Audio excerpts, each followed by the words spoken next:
Welcome to the Road to the Ryder Cup, hosted by Dr. Jeff Poplarski and my dad, PGA golf professional Frank Darby. Let's go USA. Hello, everybody, and welcome to the Road to the Ryder Cup.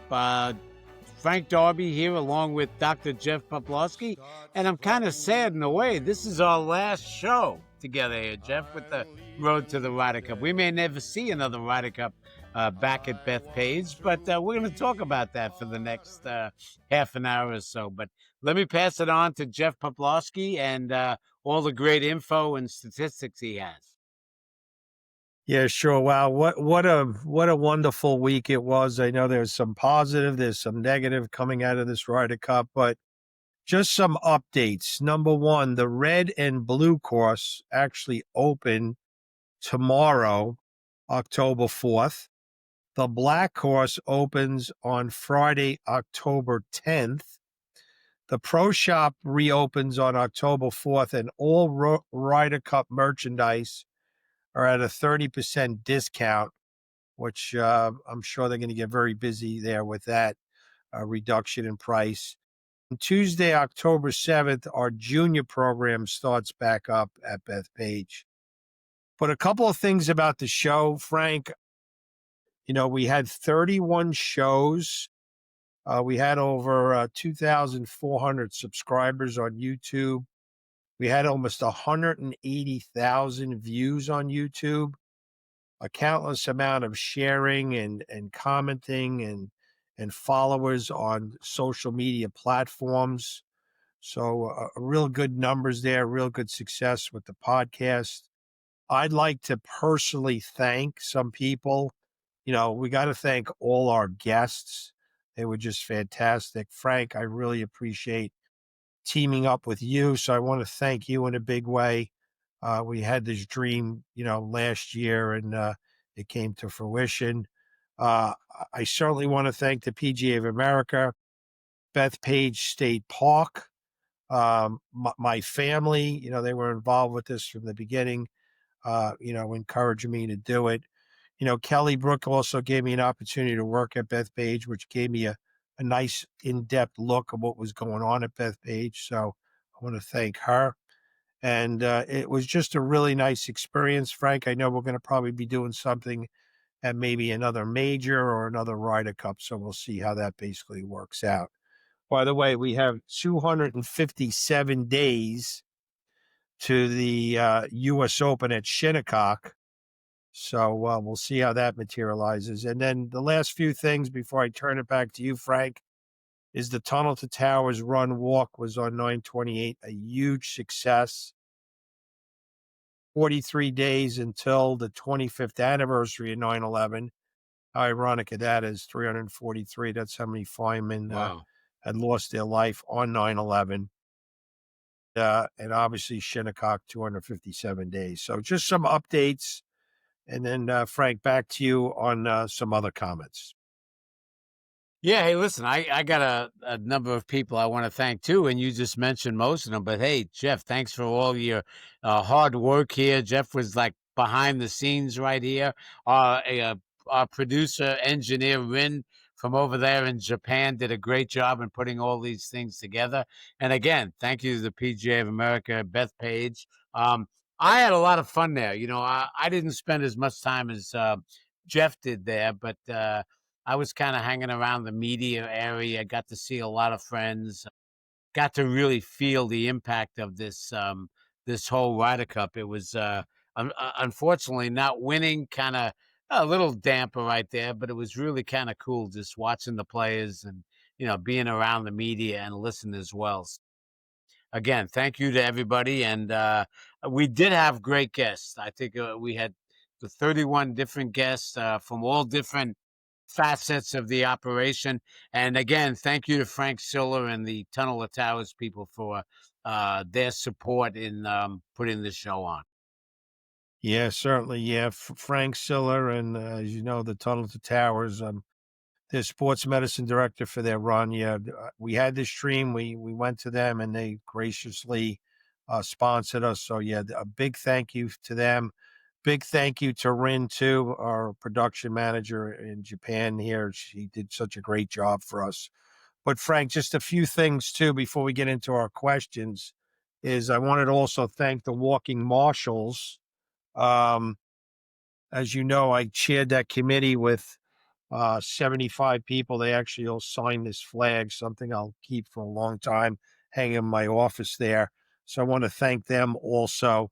Uh, Inside the ropes lanyards, this was our pass here, walking marshals. They certainly um, had an in-depth view and sights and sounds of what was going on in the Ryder Cup.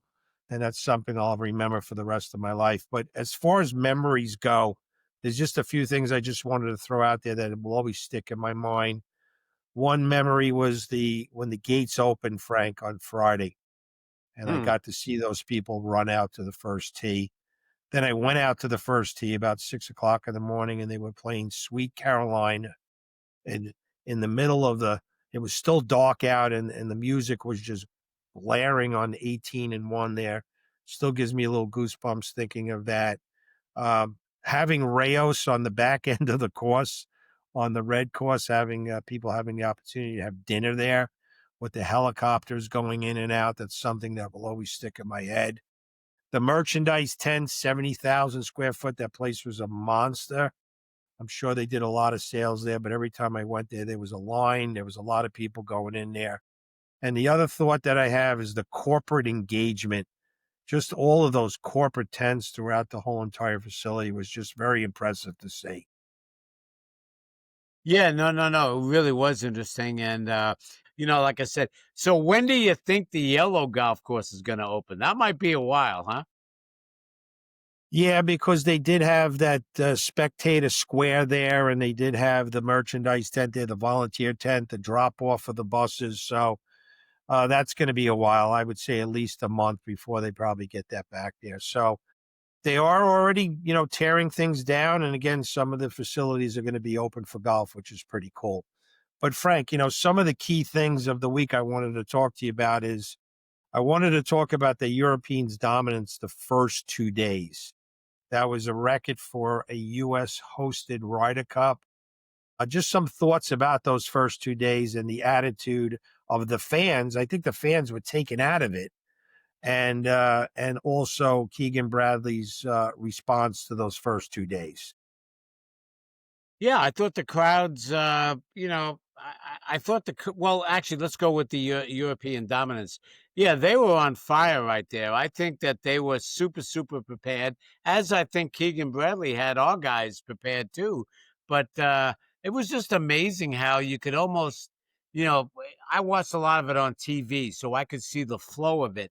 And it was amazing how the United States looked like they were going to get back in it. And every time they had an opportunity, the Europeans squelched it. They made big putts, and I don't know what it was those first 2 days. I think it was just a combination of our guys not playing great and them just being on top of it. I mean, I think that there's a lot more familiarity with that foursomes format there too. I mean, maybe in the future we think about switching it a little bit. We play a lot more best ball or the four ball match play instead of the foursomes. But that's something I don't want to be an armchair quarterback and kind of talk about some of the things. I think Keegan Bradley made a couple of mistakes. I don't think he made a lot of mistakes. I think his enthusiasm and just being positive showed up a little bit on that last day, which we'll talk about in a minute. But uh, you know what? I just think that they were just too much. I think that he probably got out coached by Luke Donald only because the Europeans played so well those first couple of 2 days. But I don't know what's going to happen with the next coach coming on. We'll probably have a little bit of time to talk about that one right now. I'd like to see him give Keegan Bradley another chance if Tiger Woods is not going to take it. Yep. Yeah, the Luke versus Keegan comparison, I mean, the way I'm looking at it is it was a veteran versus a rookie. And I think, having the opportunity to do two like Luke did, I think he had a little advantage of that. Plus, some of the details that Luke Donald did, from the bedding at the Garden City Hotel to the lights transmitted into the room so his players could sleep a little bit better. I didn't hear that type of details on the American side. I think one of the things too that whole thing whether Keegan was going to play or not, I think was a distraction too there for about 3 or 4 months. While Luke was really concentrating on the team, it seemed like Keegan maybe was concentrating on whether he was going to play or not. That's my opinion on that. But besides that, Frank, the unruly behavior. I mean, it gave us a little bit of a black eye here in New York. The pre-round MC, saying the F you to Rory and throwing something at Rory's wife and just the unruly behavior. Any thoughts about that? Yeah, I think that the crowds were embarrassing. I think that, if you think about it, 50,000 people out there on a really big, well, it was kind of like a battlefield out there. I mean, between getting from number 1 to number 9 back there, I think that it was kind of spread out so much. Jeff, you were out there with the walking marshals. I don't know if was there enough security out there, or what could security do uh, to take care of the fans from being so unruly. And the language that they were using out there. Did you guys run into a lot of situations out there? Yeah, we did. I think the security was very adequate. There was a lot of people out there, but when you have 50,000 people, it's Yeah. hard to control. It's hard to do that. But I think, between the state police and the private security and the marshals and the walking marshals, I think we did the best job we could. Really the group that really got it was Rory and Lowry, Rory and Scottie Scheffler. Those were the really big ones. In fact, on Sunday, we doubled up the walking marshals on that pairing of Rory. But it was a black eye, and I'm sure the PGA and the DP World Tour are looking at this, what they're going to do out in Ireland there at Adair Manor, and hopefully we can learn from this and make it a better Ryder Cup in the future. I was just gonna, a couple more little points. I think that it's a lot easier doing security at a, say, baseball game or a football game where you've got them contained in one area. You can at least monitor that situation. I think they were so spread out. How are you going to stop that? I think they definitely did not treat Rory and his wife with any kind of respect. And Rory and Shane Lowry also kind of incited them a little bit too by coming back at them as well. I mean, I understand it was just not a really good thing. Made the New Yorkers kind of look bad. I think that there maybe should have been a little bit more comments made by the PGA of America in regards to, hey, let's behave. But I guess maybe alcohol took over there as well. Yeah. Yeah, that was interesting because at 9 o'clock in the morning, I was a little actually confused with this, but I was near one of the pouring bars at 9 o'clock one of the days, and all of a sudden there was a countdown from the spectators 10, 9, 8, 7. I'm like, why are they counting down? They were counting down for the opening of the pouring bars. So that was pretty interesting. But, yeah, Frank, you are right. I mean, the PGA was on it from the beginning. 4 groups, thousands of people moving from hotel, propelling. They knew there was going to be some kind of issues. I think they had the adequate security, but you could never have enough in that environment. Yeah, The other thing, Jeff, oh, yeah, go ahead. Jeff, I'm yeah, no, sorry to butt in. What was yeah. interesting was I was surprised how many people were out on the back end of the course. Were you surprised as well? A lot of people, the people that knew Bethpage well, they said, you know what, we're getting out of Dodge here. We're getting away from 1, 15, 16, 17, 18. Let's go back to 9, 10. 9, 10, 11, 12 was a hot area because you Yeah. could catch those 4 holes right in there. And Citibank had a kind of a hospitality tent there, which became popular. And that was probably the busiest area besides 15 and 16 and 17 coming across the street. A lot of people did go back Yeah. that way. But Yeah. Go Frank, ahead. the I'm other sorry. hot Go ahead. thing, the other hot thing besides the unruly crowd was Scottie Scheffler going 0 for 4 the first 4 matches. That really hurt USA. If he wins 2 of them, think about the outcome there. So the number 1 player in the world, I know we had the same thing with Tiger Woods and really didn't have a good record at the Ryder Cup. But any thoughts on Scotty winding up being 1 and 5, but he was 0 and 4 after the first 2 days? Yeah, I was a little surprised that they didn't pair him up with Burns because he's played well with them. They're best friends as well. And I think the one thing about the Europeans, you've got Hatton and Fleetwood together, and you've got Rory McIlroy with Shane Lowry those days as well. So I think there's a lot more familiarity with those guys. They all grew up together, and I think that they just knew each other's games a little bit better. And I think number ones have never played well in the Ryder Cup anywhere. I think the record is pretty unbelievable as well because I think a lot of times you're trying to put your best player with maybe one of your weaker players as well. So, you know what? They just didn't make the putts. And yeah, I mean, who knows? Yeah. The other thing, Frank, too, is that Sunday became very exciting. I mean, I remember going home on Saturday and I'm like, we're down. I think it was 11.5 to 4.5. And I'm like, it's over. But we do want to, give a little shout out to the USA team. They did do a valiant effort trying to make the comeback on Sunday, losing ultimately 15-13. But tell us about that comeback and tell us, about the singles. It seems like America does better in the singles than it does four ball or the foursomes. Yeah, I think they do when you're out there playing your own ball. I mean, that was an epic comeback right there. And I think Eduardo Molinari came out and said if Lowry didn't make that putt, they may have lost. The last two matches were kind of, they didn't really care after he made that putt, but it was getting pretty tight right there. And then, we also had to put up a little bit with the envelope rule there, Jeff, which was kind of like a strange scenario there. I hope they get rid of that before the next Ryder Cup in Dare Manor in Ireland, because seems like to me if you can't play, you shouldn't get a half point. Yeah. Frank, our sponsor was the Tunnel to Towers. I mean, just what a great organization. Just such a pure, good, American, it's America's foundation. I've been saying that since the beginning, but just an awesome group of people Frank Silla has there. And, we want to go to commercial break and basically hear from them. And again, we thank Frank Silla and the Tunnel to Towers in a very big way for sponsoring this podcast. Let's hear from the Tunnel to Towers. Hi, I'm Gary Player. I'm a professional golfer. I've won 165 tournaments, and I'm one of 5 golfers to achieve a Grand Slam career victory.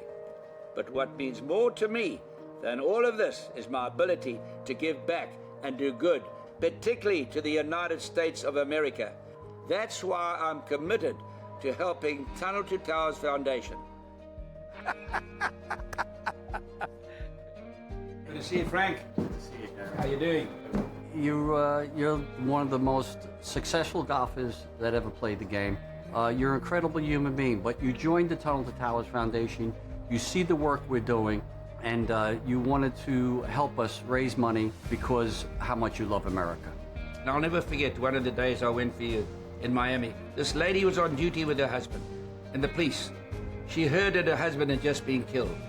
Now she's got 2 children. What's the first thought that comes to your mind? How am I going to support these children? How am I going to give them an education? How am I going to give them a normal life? What am I going to do with my mortgage? Tunnel to Towers is right there, across the board. I mean, what you do is fantastic. Because you know the sacrifice that was made for our country to give us this beautiful country. I doubt if there's anybody that loves a country more than I do. And I have said gratitude for what this country has not only done for me, but what it's done for the world. And as a foundation, we're there to help these families after they lose their loved one and they have young families left behind. And I know you're here to join us on that. Tunnel to Towers is working every day to support America's greatest heroes. Please donate $11 a month at t2t.org. The Tunnel to Towers Foundation. Let us do good. Yeah, Frank, one of the highlights here for the American team, and I know we talked about it in our show with one of our guests, Cam Young. he played magnificently. He did a great job. We knew that he had the experience winning the New York State Open as an amateur. He played Bethpage so many times, and Cam really, really played well. Any thoughts on the local guy, Cam Young? Yeah, hey, listen, he's a heck of a player. There was nothing better than seeing him on the range, and he's with a good friend of mine, Brett McCabe, who's now his sports psychologist, who was Alabama's football team sports psychologist and worked a lot with Justin Thomas. So Cam Young has reached out to him. Cam Young looked super relaxed out there, really comfortable as well, and just a heck of a player. And he'll be a mainstay on these Ryder Cup teams for years to come. Yeah, and then our good friend Dave Phillips, his players, John Rahm. Dave was out on the driving range and following John throughout the whole Ryder Cup. It was really good to see John play well, man. He's an absolute beast, and he was one of those players where if he missed a putt, U.S. would win a point, but he would bury the putt. He came right back at the Americans on many occasions. Any thoughts on John Rahm? Well, hey, listen, Rahm scares me. He's such a great player. We need Hatton and Rahm and Brooks and Bryson back on the PGA Tour. I think that just makes it, that much better. But John Rahm, hey, listen, I've had a number of dealings with John in the past. What a great guy. Was at Arizona State. Coached by Tim Mickelson, Phil's brother. And I tell you what, he came ready to play. There's been a lot of talk about LIV not playing enough and not being, these guys a lot of them did it for the money. I tell you what, John Rahm just played sensational. Yeah, he really did. Frank, one of the topics that came up a lot too is where is the American money going? I know we talked about it in the show, but supposedly they got 500,000 per player, 300,000 to the charity of their choice, and $200,000 for expenses. You know, one of the things I'm reaching out to a lot of people is, does anybody know, what charity the U.S. team is donating to? Man, I would love to politic, and if I could talk to some of the players, I would recommend that money going to the Tunnel to Towers, which supports homeless vets and Gold Star families and first responder killed in the line of duty. Not sure where the money's going, but if anybody on the USA team hears this podcast, the Tunnel to Towers would certainly be a worthy organization to donate the money to. Again, it's America's charity, and that would be fantastic on USA team's benefit. Yeah, I think that's a tough subject sometimes. Scottie Scheffler has come out and said that he doesn't really want people to know where the money is going. There could be some issues with that.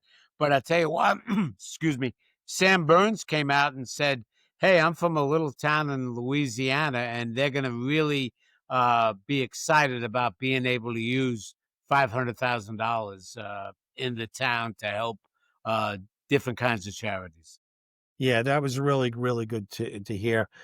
Frank, too, the other thing was the security. We're local and we know a lot of state troopers, but I did hear a couple of stories about security. Several people were kicked out. There was a lot of fights, too. There was some arrest made. But probably the one thing that's pretty funny is someone stole a golf cart from Bethpage and was going to the Farmingdale train station and taking people on a golf cart from the train station to the walking gate, made a lot of money doing it, but eventually on Sunday had got arrested by the New York State Police. So you hear all kinds of stories as far as security goes. Yeah, they didn't really talk too much about how many people were kicked out and how many people, like the amount of fights there as well. But so, Jeff, have you figured out what the title for your book is going to be on this Ryder Cup? Because you were definitely behind the scenes, and I wish the show keep going right here because it would be very, very interesting. Yeah, talking about the book, I'm not sure if I'm going to do one, but I did journal the whole entire experience of the podcast and doing the Ryder Cup. In fact, when I first became a chairman for the Walking Marshals, they had given these nice little leather books here, and I just started jotting notes down. So if anybody wants to write a book, we could go to the journal and maybe get some good comments and quotes from that book. But Yeah, listen, Jeff, let me ask you one more question. This will yeah, be my last question with you. So tell us the difference. And you've been doing USGA events. I mean, an exorbitant amount of those. What is the big difference between the USGA and the PGA of America regarding setting up major events like they did? yeah, that's a great question. Obviously, I'm biased to the USGA. Yeah, we've done 50 USGA championships on the performance and recovery side. They're very similar. The planning, organizing, and leading and controlling is very similar. You have to get 50,000 people into the course. You have to have the corporate involvement. You have to have security. You have to have concessions. You have to have a merchandise tent. They're very, very similar, but this Ryder Cup, massive. It was like 3 times the size of a traditional major. In fact, all my USGA people had come the Shinnecock people had come to the Ryder Cup to do a site review on Tuesday. So very similar. It was just bigger in magnitude. Really, that's what it comes down to. USGA is the governing body of golf. The PGA of America really is the 30,000 teaching professionals, and that's one of the differences. But very similar. We have this U.S. Open coming here. I'm sure the USGA was looking at that Ryder Cup from a security standpoint, looking at what they were doing, parking and traffic, and they'll probably use some of that information when we do Shinnecock next June. Yeah, I think they also. I think the ticket prices are going to help. What is a basic daily pass for the USGA events? 150 maybe. Yeah, yeah. You have different levels, but a grounds pass is probably around for the regular rounds, maybe around 200. The practice rounds are in the 100 range. Then you start going to a trophy club. You're talking about the difference. A trophy club at the U.S. Open was comparable to the international club at the Ryder Cup. The international club tickets were about 1,200. USJ Trophy Club tickets are maybe 400 or 500. So about Yeah, half the amount. And then you have the corporate tents that could go, several $100,000. Uh, but it's going to be great to have the U.S. Open come back here. Just another opportunity maybe for New Yorkers to come out looking better as far as crowd go. And we're really not that bad. I don't want to isolate and say those were New York people. Those people no, could have been from anywhere. We yeah. don't know that we're getting a bad rap here in Long Island and everything, but we don't really know where those people come from. But majority of the people were behaved, and a majority of the people had a fantastic time, and it's something they'll never forget. Yeah, everybody that I talked to had a great time as well, and it was, just the excitement and the roars as well. Jeff, one person we need to acknowledge right here, our friend Casey Minigan, who did a great job. I talked to her the other day, taking care of 4,300 volunteers out there, and that must have been a mind-boggling job. Yeah, that was one of the last things we did when we left the course on Sunday. All the chairmen got together with Casey and our group, and we took a team photo, which is great. For our viewers, you could listen to us on, as LinkedIn and Spotify and YouTube and Facebook and Instagram and X. You know, Still kind of look at our sites there, because we're going to make an announcement in the future. Frank and I are probably going to move into another endeavor related to golf and golf performance. So keep in tune to our channels and our social media, and we're going to make an announcement shortly, the direction that both of us are going to take. Yeah, I had a lot of fun too. And hey, Jeff, I will send you my address today because I haven't gotten my tumblers yet. And I've been so excited for 31 shows that we did. So Yeah. I'm looking forward to getting my tumblers. Frank, it's great that you brought that up. I know we gave these tumblers to all our guests, and I do have a set for you. I have your Thank you. address, Frank, that Jackson Street over there, and or Jackman, right? Jackman Street. I Well, have it. let's not tell Yeah. everybody where I live, okay? We'll have to edit that out there. Yeah, but yeah, No, we will send that to you certainly. And unfortunately, USA didn't win, so we didn't have that drink that day. But we're looking for the next Ryder Cup in Adair in Ireland, and we'll see how that all works out, and we'll see who the captains are. What do you think? Last comment, Frank. Do you think Luke's going to take a three-peat? What do you think?